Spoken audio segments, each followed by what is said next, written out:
How are you all today? Good. See, there's so much energy from the back of the room. There's nothing from the front. And there's so many more people than you in the front. Yeah, how are you? All right. Now that is the spirit of togetherness. That is the spirit of family. That is the spirit of optimism, the spirit of hard work, spirit of achievement. All things positive. It's awesome. It's really, really cool. And I wanted to start this speech off with a little bit of humor. Although I'm kind of worried that if I did, I would break my humerus. And that would not be funny. And coming from a kid who came out of the womb with 40 fractures all over his body and was given just 2 days to live by the doctors, well, you could say I got cracking from the very beginning. Yeah? Thank you. That is because I was born with osteogenesis imperfecta. It's a rare and incurable genetic disorder that makes a person's bones very fragile. But just like Yashashvi Didi was saying, how she thanks God every day that tragedy turned into triumph.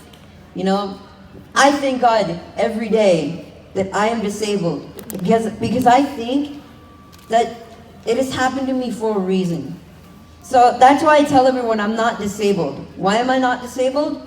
Because the greatest disability is in the mind. But when we enable our minds, our disabilities become abilities. So that's why I tell everyone I've dissed my disability. Yeah? Thank you.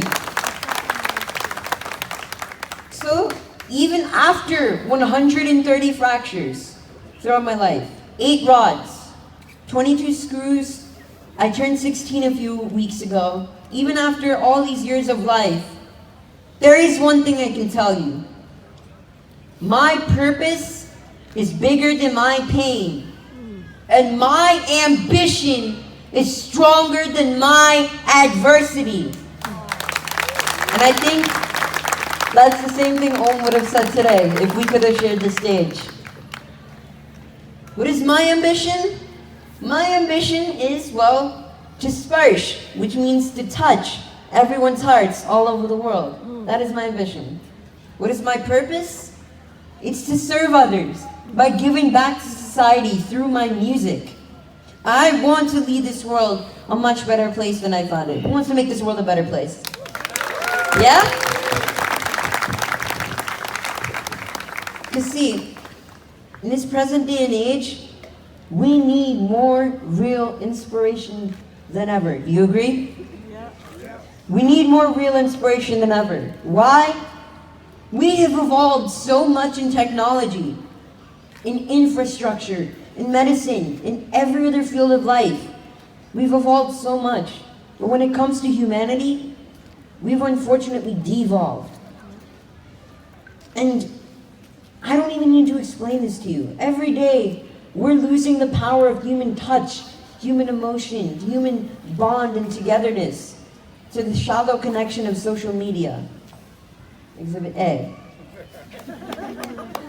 Don't worry, bro. You're off the hook. But that's my point. How many of you guys have gone to a gathering and you see like people just feet away from each other, not saying a word, texting people and emailing people who aren't even at the event? I have? Yeah? How many? Raise your hands. Everyone, right? It's a phenomenon. And even like at the airport when people, you know, like they're supposed to socialize at the restaurants and everything. Now they have iPads everywhere. So they're just nothing. There's no connection. And we need that more in this world than ever. What's my point? We spend so much time on the little things in life. Did I get this text? Did I get this email? Did I get the next like or comment on my Instagram or Snapchat? For us teens especially, I know. It's a struggle. But we forget the important people, the important things. We forget the important moments that make life life. This is a moment that makes life life, because we all come here together. So that is really great. And not just that. A lot of us, we think we're ordinary. We are ordinary. So am I. I'm probably less than ordinary, given the condition that I have. But the one thing is, the difference between the changers of this world and the followers of this world is because we, the followers, refuse to believe that we can make a change. We forget that in the words of Michael Jackson, if you want to make the world a better place, take a look at yourself, then make a change. It's the man in the mirror. You change the man in the mirror, you change the world.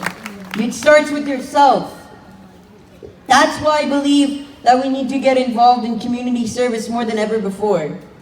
So that we all, the ordinary people of this world, can change the world one state, one town, one person at a time. I think our mayor would definitely agree to that.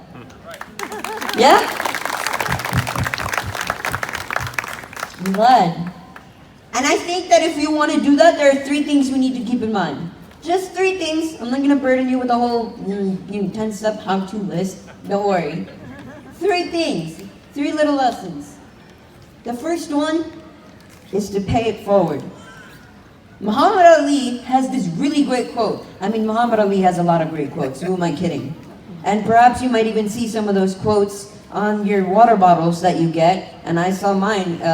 Mine was, don't let your failures define you, let them teach you. Which is really amazing, by the way. Whoever did that, it's just, wow. I love the effort that you guys did. It's really cool. Back to Muhammad Ali. So these are some of my quotes. Muhammad Ali said this: service to others is the rent you pay for your room here on earth.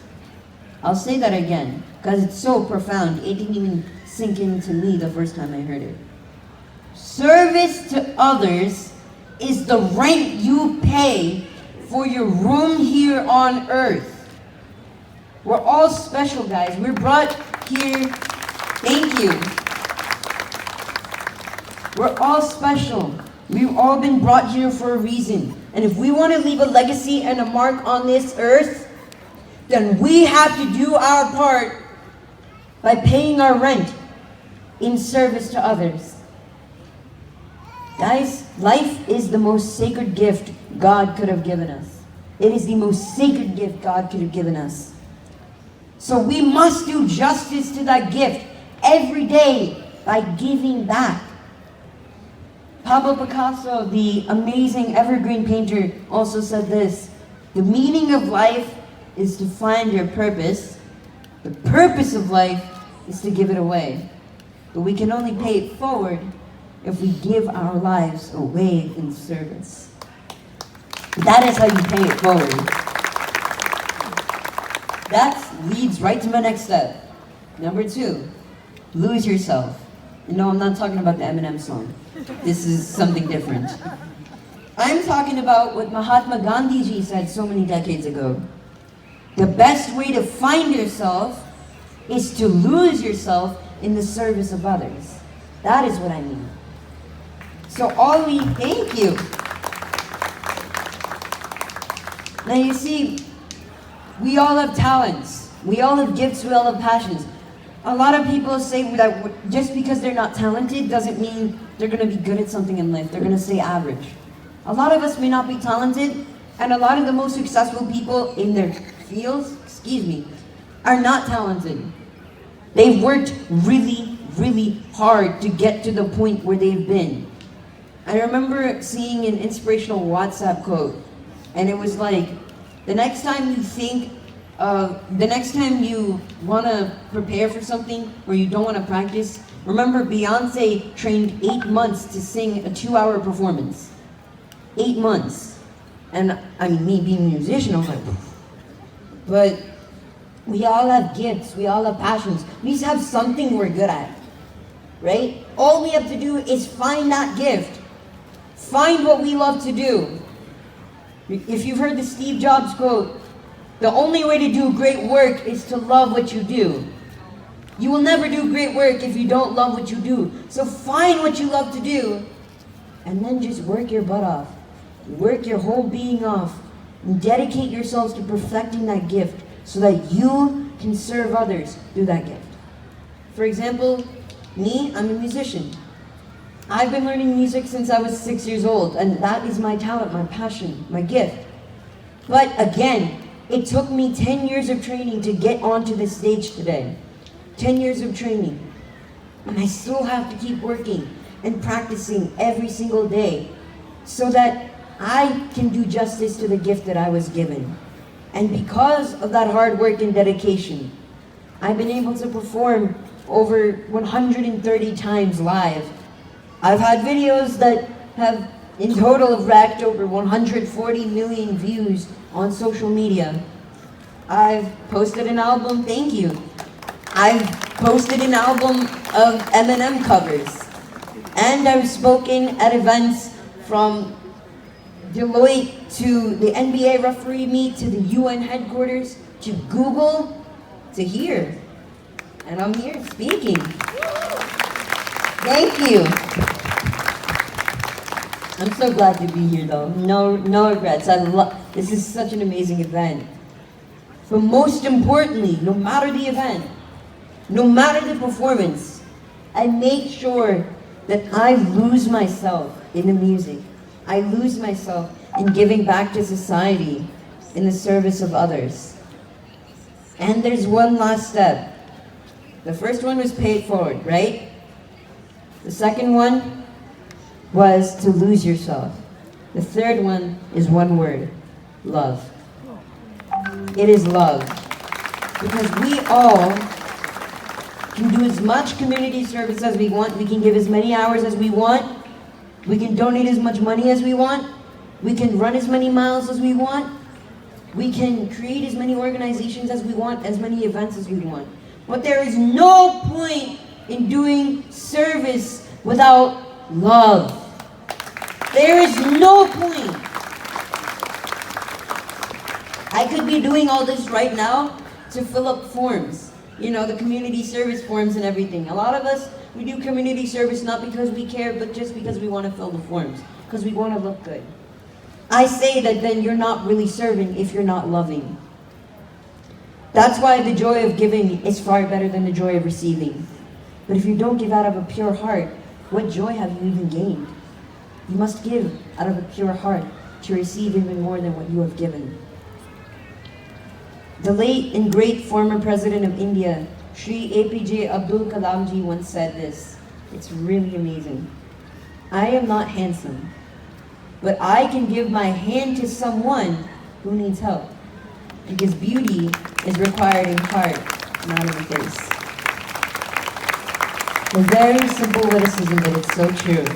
If you want to be handsome in life, all you need to do is give a hand to some, and you will be handsome no matter your age. I hope you remember that. Isn't it true? And I think a really good example of handsome people is the Parikh family. Because after losing Om, Mr. and Mrs. Parikh and Yashashvi Didi, you know, this is the term for sister, but it's a term of affection now. You're welcome. But after losing Om, the Parikh family could have given up. They could have stepped back. But what are they doing? Our gathering is a testimony to this. What are they doing? They are spreading Om's love and Om's spirit all throughout their community, one person at a time. So I want to give a huge round of applause to the Parikh family. Let's give a huge round of applause to them for all the work that they're doing and all the love that they're spreading for Om.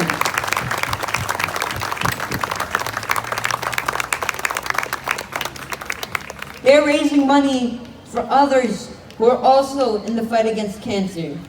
Again, we may be enemies on the football field, we may be enemies on the track.